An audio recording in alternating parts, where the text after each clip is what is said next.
Welcome students. In this video, we are going to discuss part 2 of the lesson The Storyteller by H. H. Munro. In the first part, we saw that 5 occupants are traveling in a railway carriage, of which 3 are children, one is their aunt, and the fifth one is a bachelor who is stranger to them. We saw that the children were doing all kinds of mischief and the aunt was not able to keep them quiet. So she decided to tell them a story, but that did not work as well. So the bachelor starts telling the children a story to capture their attention and to keep them quiet. And he tells them a story of a girl whose name is Bertha and who is extraordinarily good. Let's now see in this part what further happens in the story.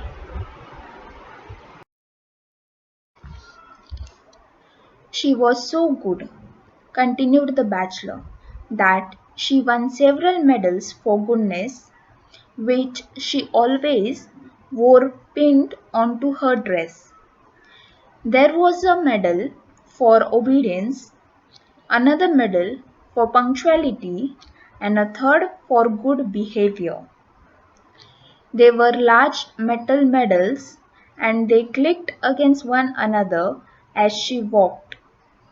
No other child in the town where she lived had as many as 3 medals. So everybody knew that she must be an extra good child. Horribly good, quoted Cyril. Everybody talked about her goodness, and the prince of the country got to hear about it. And he said that as she was so very good, she might be allowed once a week to walk in his park, which was just outside the town. It was a beautiful park, and no children were ever allowed in it. So it was a great honor for Bertha to be allowed to go there. Were there any sheep in the park? Demanded Cyril.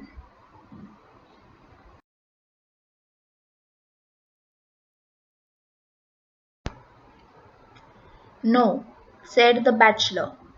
There were no sheep, but there were other small, harmless animals in the park. The storyteller paused to let a full idea of the park's treasures sink into the children's imaginations. Then he resumed. Bertha was rather sorry to find that there were no flowers in the park. She had promised her aunts, with tears in her eyes, that she would not pick any of the kind princess flowers, and she had meant to keep her promise. So of course it made her feel silly to find that there were no flowers to pick. Why weren't there any flowers?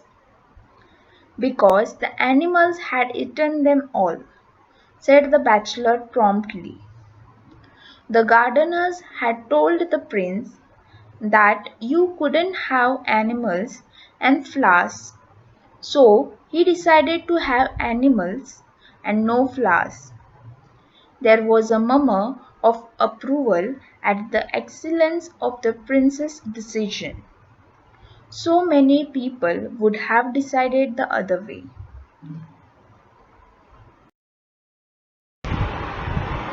The bachelor said that there were no sheep in the park and there were other small harmless animals in the park.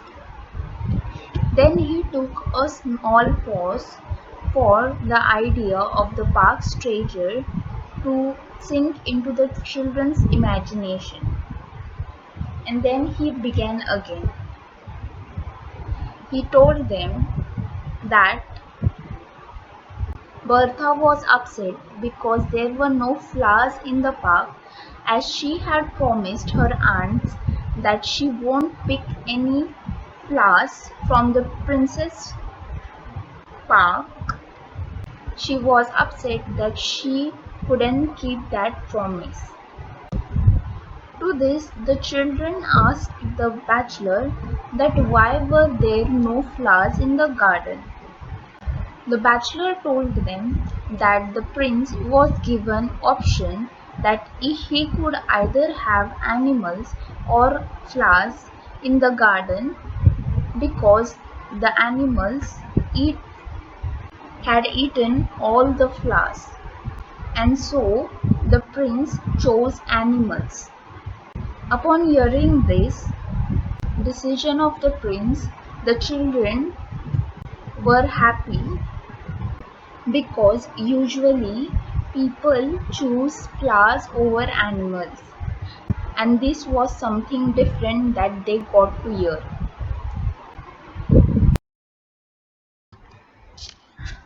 There were lots of other delightful things in the park. There were ponds with gold and blue and green fish in them, and trees with beautiful parrots that said clever things at a moment's notice, and hummingbirds that hummed all the popular tunes of the day. Bertha walked up and down and enjoyed herself immensely, and thought to herself, if I were not so extraordinarily good, I should not have been allowed to come into this beautiful park and enjoy all that there is to be seen in it. And her three medals clicked against one another as she walked and helped to remind her how very good she really was.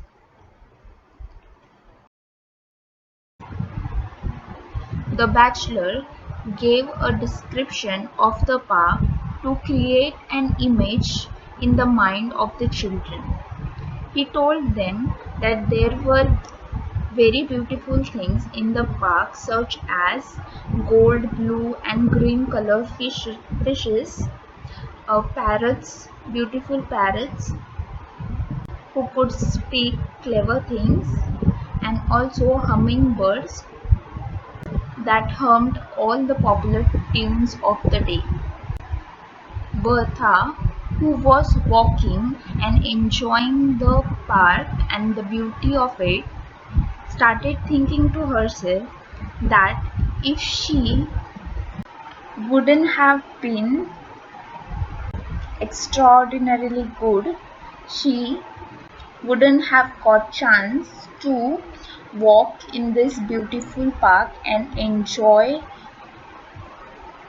the scenery, and she was very happy about it.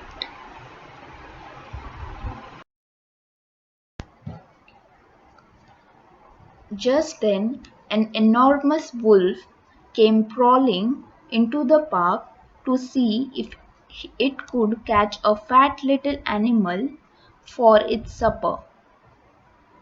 The first thing that it saw in the park was Bertha. Her pinafore was so spotlessly white and clean that it could be seen from a great distance. Bertha saw the wolf and saw that it was stealing towards her, and she began to wish that she had never been allowed to come into the park. She ran as hard as she could, and the wolf came after her with huge leaps and bounds. She managed to reach a shrubbery of myrtle bushes, and she hid herself in one of the thickest of the bushes. The wolf came sniffing among the branches, its black tongue lolling out of its mouth and its pale grey eyes glaring with rage.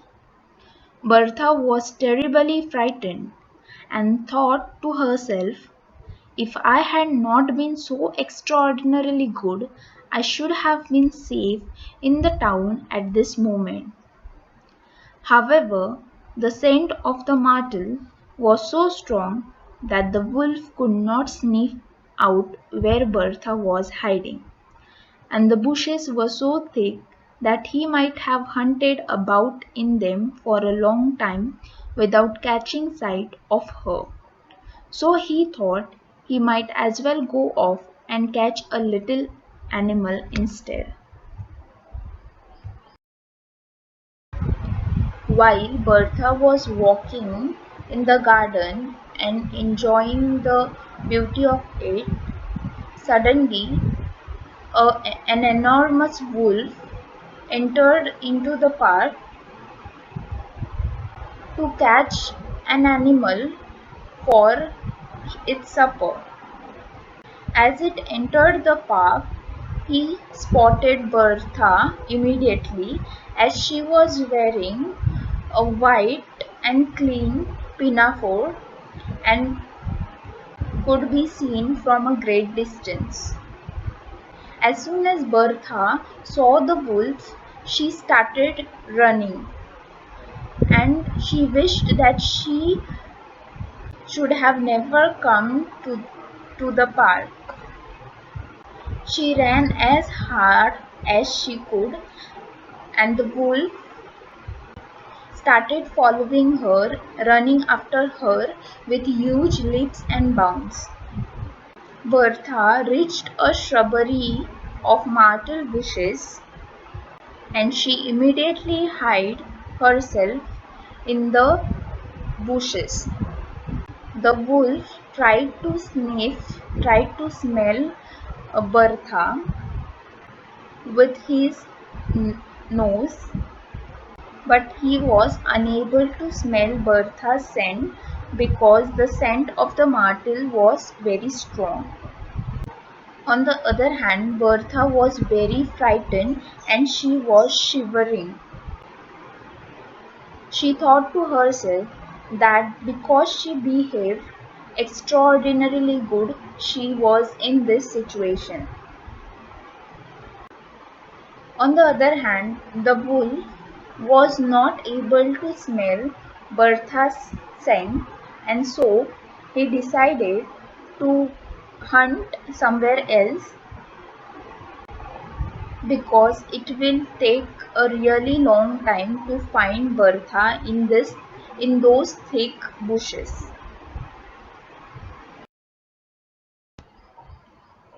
Bertha was trembling very much at having the wolf prowling and sniffing so near her, and as she trembled, the medal for obedience clicked against the medals for good conduct and punctuality.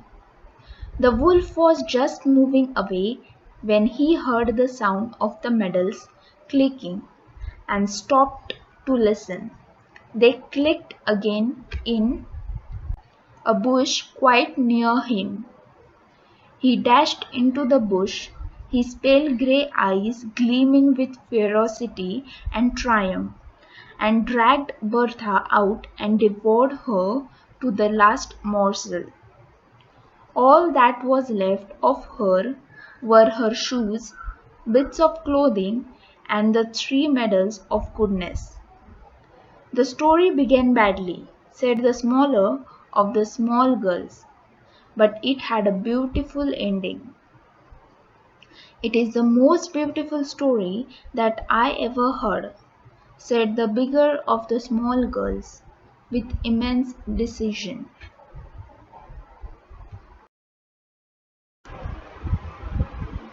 Bertha was shivering because she was very much frightened, but because she was shivering, the metal that she was wearing clicked against each other and they made sound. This, upon hearing the sound, The wolf stopped in his track and tried to listen to the clicking. The medals clicked again, and the wolf came to know the location of Bertha. As soon as he tracked Bertha, he jumped in the bushes and dragged Bertha out of the bushes, and he killed her and ate her. All that was left of Bertha were her shoes, her some of her clothes, and the three medals of goodness. And that is how the story ends. After listening to the story, the smaller of the small girls said that even though the story began badly, the ending was beautiful and that she liked it. The bigger of the smaller girls said that it was the most beautiful story that she has ever heard.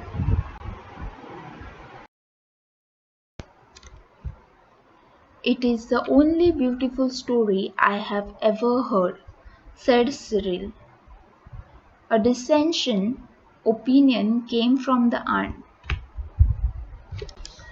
A most improper story to tell to young children. You have undermined the effect of years of careful teaching. At any rate, said the bachelor, collecting his belongings preparatory to leave the carriage, I kept them quiet for 10 minutes, which was more than you were able to do. Unhappy woman, he observed to himself as he walked down the platform of Templecombe station. For the next 6 months or so, those children will assail her in public with demands for an improper story.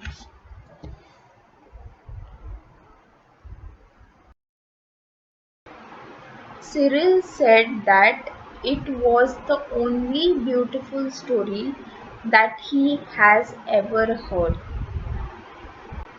All the three children were very happy after hearing the bachelor's story. On the other hand, aunt was not happy. Their aunt was not happy because she always told them stories where they could learn good values. And so she told the bachelor that it was an improper story to tell to young children. The bachelor, who was collecting his belongings and preparing to leave the carriage, said that he managed to keep the children quiet for at least 10 minutes, which the aunt was not unable to do. As the bachelor got down at the Templecombe station, he thought to himself that for at least next 6 months the children are going to pester the aunt in public to tell them a story which is usually thought to be improper.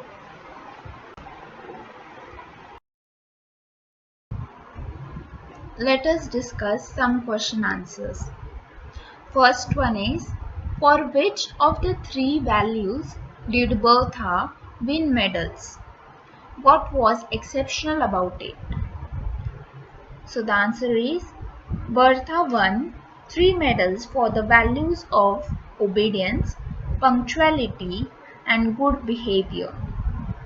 No other child in the town where Bertha lived had as many as 3 medals except for Bertha. So that was the exceptional thing about it. Next question. How did the prince reward Bertha? The prince rewarded Bertha by allowing her once a week to walk in his park where no other children were allowed to go. Next question. Why did the children approve of the prince's decision? The children approved of the prince's decision as majority of the people would have chosen flowers over animals. Next question. Why was the wolf unable to trace Bertha? The answer is the scent of the myrtle was so strong that the wolf could not sniff out where Bertha was hiding, and the bushes were so thick that he might have hunted about in them for a long time without catching sight of her. Next, what gave Bertha away and how did she meet her end? The sound of Bertha's medals clicking gave her away. The wolf dragged Bertha out and devoured her to the last morsel. Next question. What impact did the story have on the children? The answer is all three children loved the story and praised it a lot. They were quiet for 10 minutes while listening to the story. Next, why was their aunt annoyed at the bachelor? The aunt was annoyed at the bachelor as she felt it was the most improper story to tell to young children and that he had undermined the effect of years of careful teaching. Next, why did Bertha wish she had never come to the park? Bertha had come to the park on the merits of her goodness, but the wolf had attacked her and she was in the danger of being killed. If she had not come to the park, she would be safe in the town. Hence, Bertha wished she had never come to the park.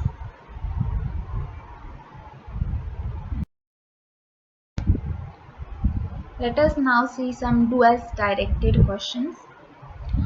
First, she would not pick any of the kind princess flowers. Identify the model auxiliary and state its function. So here the model auxiliary is would and its function is past habitual action.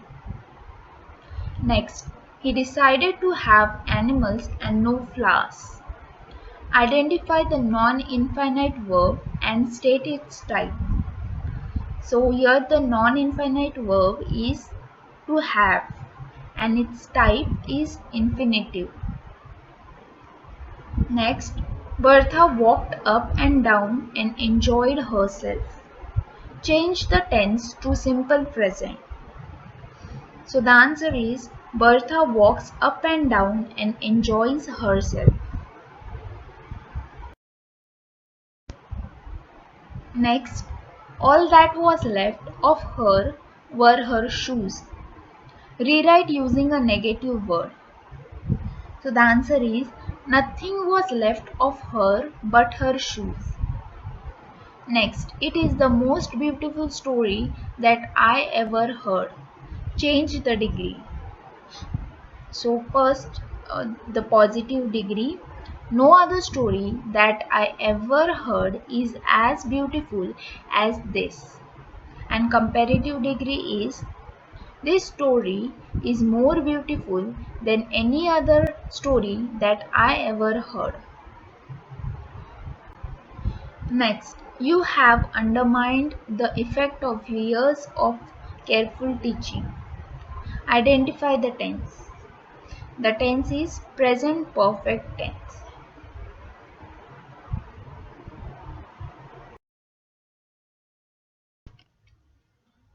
Thank you, students. I hope you all enjoyed the video.